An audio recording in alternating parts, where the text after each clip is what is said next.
adierazteko moduak. 3 ditugu. Batekoaren zatia, zatidura, zatiketa eginez, edo zenbaki baten zatikia. Adibidez, hasiko gara lehenengoekin. Batekoaren zatia. Zer esan nahi du horrek? Nik baldin badut 3 laurden, hori nola adierazten da? Marrazkiz, izango litzake 4 zatitan egin, eta 3 hartu. Hori da, batekoaren zatia bezala adierazita. Zatidura, 3 laurden baldin badut, zatiketa egiten badut, 3 laurden izango litzake 3 zati lau, egiten dut zatiketa, eta ateratzen da 0,75. Komarekin. Orduan, hau da, bigarren modua. Nidu zatiki bat, zatiketa egiten badut, atatzen zen 0,75. Zergatik?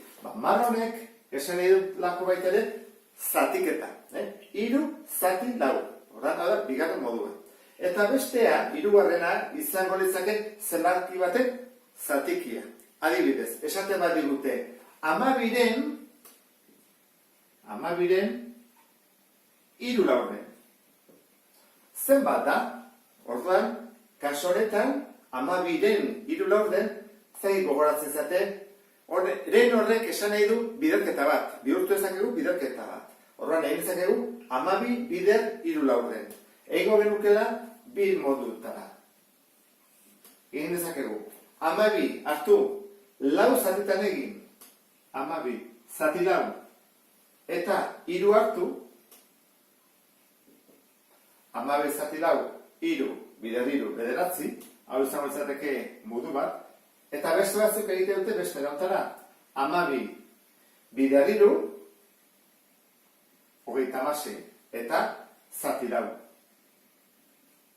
Bederatzi, bi erak, zenbat eta zen bestea egin behar ditu, bietan bederatzi akatzen delako. Horren, hau izango izateke, adierazteko 3. modua.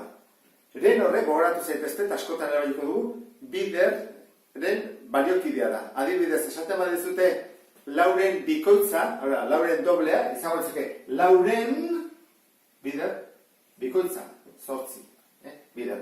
Edo, 3-ren erdia, horren izango izateke, 3-ren, eta bajatzen, erdia. Biderketa ikusiko du nola egiten da. Goatzen baino bazate, hau izango izateke horrela ez da, 3 erdi. Eta horrekin bukatuko nuke sarrera. Beste bat arte, agur.